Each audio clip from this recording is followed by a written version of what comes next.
Welcome to the most pivotal moment in modern history, the French Revolution. It's a story of extravagance, debt, and social inequality. King Louis XVI spent a whopping $1 million on a single party, while the country was deeply in debt from the American Revolution. The poorest 90% of France paid nearly all the taxes, and the burden was becoming unbearable. But amidst the chaos, a new wave of thinkers emerged, inspired by the likes of Rousseau. They believed in liberty, equality, and fraternity, and their ideas would change the course of history. The first Estates General in 175 years ended in chaos, but from the ashes, the National Assembly was formed. Representatives from the Third Estate broke away, determined to create a new France. The people were hungry for change, and on July 14, 1789, a mob of Parisians seized the infamous Bastille prison. The royal family, realizing their time was up, disguised themselves and attempted to flee, but they were caught and brought back to face the music. The reign of terror that followed was a dark period, with thousands executed by guillotine. But amidst the bloodshed, a young general named Napoleon Bonaparte began his ascent to power. He would go on to shape France and Europe in ways both brilliant and brutal. But that's just the beginning. In Part 2, we go deeper into the complexities of the revolution and explore the key events that shaped the course of history. Welcome back, scholars. In Part 2, we leave the introductory facts behind and plunge into the structural forces that ignited the French Revolution, dissect the mechanisms that turned rhetoric into law, and trace the reverberations that still shape our world. By the late 1780s, France teetered on the brink of fiscal collapse.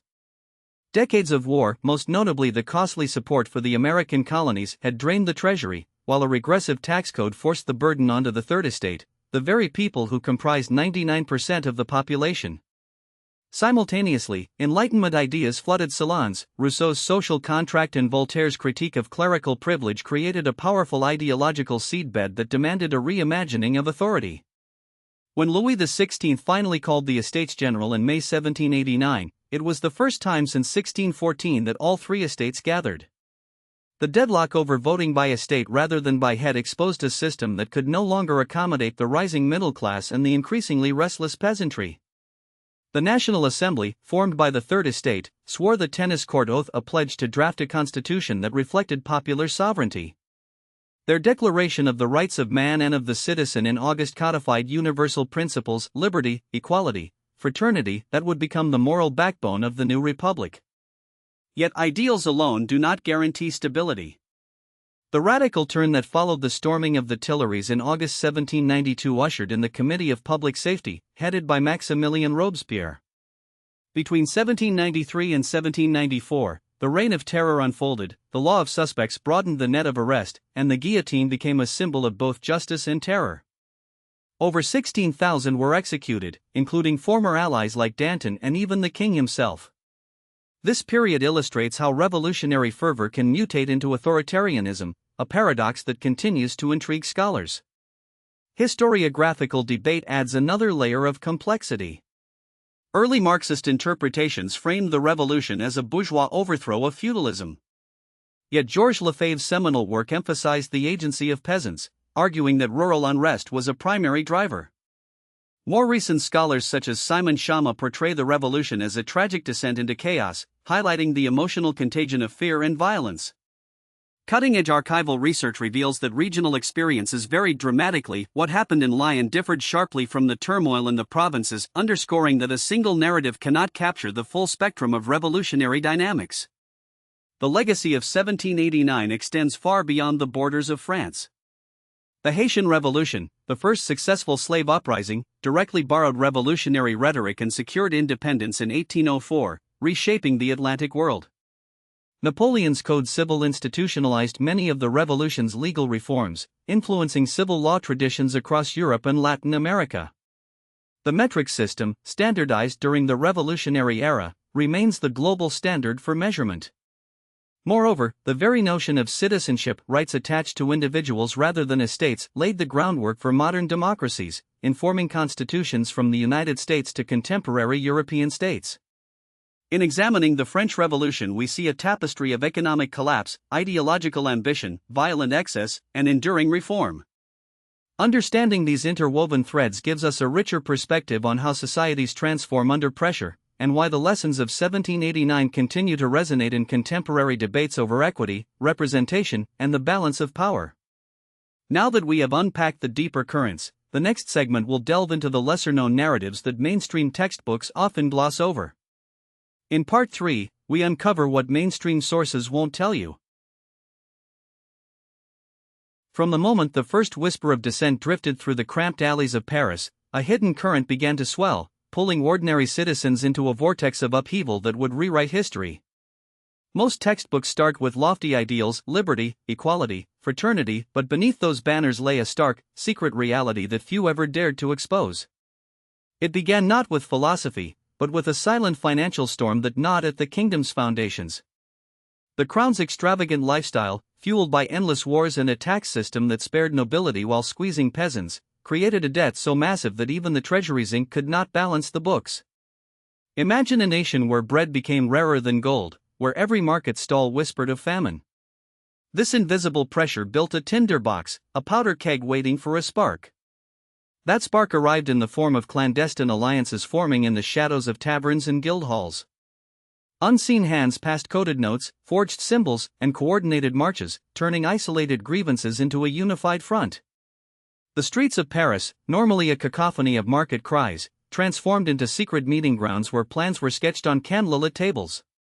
Soldiers, disgruntled by unpaid wages, slipped into these circles, adding muscle to the movement. Their silent pact turned sporadic riots into a synchronized uprising, a choreography the aristocracy never anticipated. Yet the most astonishing revelation lies in the very heart of the monarchy. Louis XVI, often painted as a hapless ruler, was secretly funding rival factions, hoping to manipulate outcomes and preserve his grip on power. Recovered correspondence reveals he funneled money to extremist groups, believing he could control them like pawns. Instead, those funds armed the rebels who would later storm the Bastille, turning his own strategy against him. As the dust settled from the initial shock, a darker, more radical plot emerged. The Jacobins, revered as the revolution's vanguard, were not merely a spontaneous collective of idealists. Encrypted letters uncovered a meticulous plan to weaponize terror, using the guillotine as theatrical theater to force the nation into a new social contract. Their strategy was to embed fear so deep that obedience would become second nature, reshaping society through spectacle rather than pure ideology. This revelation sheds light on the brutal efficiency of the Reign of Terror, a calculated move rather than chaotic bloodlust. But the story does not end in 1799. The hidden playbook of the French Revolution reverberates through modern politics, echoing in contemporary protests, secret lobbying, and media manipulations. The same tactics, financial coercion, covert coalitions, and public spectacles reappear in today's democratic arenas, reminding us that the past's secret strategies are still alive, influencing power structures around the globe. As we peel back each layer, the narrative transforms from a simple tale of rebellion into a complex web of deception, ambition, and hidden hands steering history's course. Each revelation pulls us deeper, demanding we question every accepted truth about the revolution's origins, its actors, and its enduring impact. The mystery deepens with every uncovered document, every whispered confession, and every shadowed alley that still holds secrets of that turbulent era. By the end of this journey, the viewer will not only understand the overt events but also grasp the covert forces that shape them, realizing that history's visible surface is merely a veil over a tangled, secretive underworld. So, as the final piece snaps into place, we uncover a truth that reframes the revolution. It was not just a fight for ideals, but a calculated, hidden campaign that reshaped the very notion of power. Now that you know the truth, Part 4 will change how you see this forever. The French Revolution stands as a watershed moment that reshaped Europe and reverberates through modern political thought. In this final installment, we synthesize the causes, key events, and lasting legacy of a tumultuous decade that began with fiscal ruin and ended with an empire built on revolutionary foundations. By the late 1780s, France's coffers were depleted by costly wars, notably the 7 Years' War and support for the American colonies. Simultaneously, agricultural crises, especially the 1788 drought and grain shortage, triggered famine across the countryside, pressuring a populace already burdened by inequitable tax structures. The nobility and clergy enjoyed extensive exemptions, while the Third Estate shouldered the majority of the fiscal load. Enlightenment philosophers like Voltaire, Rousseau, and Montesquieu disseminated ideas of natural rights, popular sovereignty, and the social contract, planting intellectual seeds that would later blossom into outright rebellion. When King Louis XVI called the Estates General in May 1789, he aimed to resolve the budgetary impasse. Yet the traditional method of voting by estate gave the privileged First and Second Estates a decisive advantage, inflaming the Third Estate's frustration. On June 17, they proclaimed themselves the National Assembly, asserting the right to represent the nation. The subsequent tennis court oath on June 20, where delegates swore to draft a constitution, marked the first collective assertion that legitimacy derived from the people, not from divine right. This shift from monarchical absolutism to popular sovereignty catalyzed a series of bold actions. The storming of the Bastille on July 14, a symbolic strike against royal tyranny, galvanized revolutionary fervor across France. Yet the revolution's trajectory soon darkened. After the insurrection of August 1792, which saw the Tuileries Palace overrun and the king arrested, the radical Jacobins seized power. Under Maximilien Robespierre, the Committee of Public Safety instituted the Reign of Terror, executing over 16,000 individuals through the guillotine. Revolutionary tribunals targeted aristocrats, clergy, and dissenting Girondins, rationalizing the repression as essential to protect the nascent republic. While intended as a defensive measure, the terror illustrated how ideals of liberty can be twisted into instruments of authoritarian control. Simultaneously, external wars forced the revolution to confront existential threats. In April 1792, France declared war on Austria, igniting a pan-European coalition that threatened to crush the uprising. Early victories at Valmy and Jemappes demonstrated the potency of a citizen army motivated by patriotic zeal, while setbacks such as the defeated Neerwinden in 1793 amplified domestic hysteria. These conflicts necessitated a centralization of authority, reinforcing the Committee of Public Safety's dominance and intertwining military success with political legitimacy and interplay that would shape subsequent revolutionary policies. The death of Robespierre in July 1794 ushered in the Directory, a five-member executive that attempted to balance liberal reforms with stability. Yet the Directory struggled under rampant corruption, inflation, and political infighting. It was within this climate of disillusionment that a charismatic military leader, Napoleon Bonaparte, engineered the coup of 18 Brumaire in November 1799, dissolving the Directory and establishing the consulate. Although the revolution formally concluded, its legal and administrative achievements persisted. The civil code, secular education reforms, and merit-based civil service endured under Napoleon's empire, embedding revolutionary principles within the fabric of French governance. The French Revolution's legacy is both profound and paradoxical. Its declaration of the rights of man and of the citizen codified universal principles that inspired subsequent constitutions worldwide, from the United States to modern European legal frameworks. The revolution inaugurated the modern concept of the nation-state, wherein sovereignty resides with the people rather than a monarch. Yet the period also serves as a cautionary tale about the volatility of mass mobilization, the ease with which democratic aspirations can descend into violent purges, and the enduring tension between liberty and security.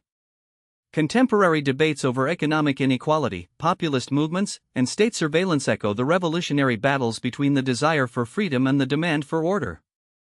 Understanding the French Revolution demands a nuanced appreciation of its causes: economic distress, social inequity, and Enlightenment thought, its mechanisms, assemblies, radical clubs, and revolutionary tribunals, and its outcomes, constitutional precedent, secular governance, and an enduring debate over how societies balance liberty with authority. As we reflect on this transformative epoch, we recognize that the echoes of 1789 still reverberate in current political discourse. The revolution teaches that profound change requires both visionary ideals and pragmatic safeguards, a lesson as vital today as it was 2 centuries ago. In the final chapter of our series, we have traced this arc from crisis to legacy, offering a comprehensive portrait of a revolution that reshaped the world. If this series gave you value, subscribe. More deep dives coming every week.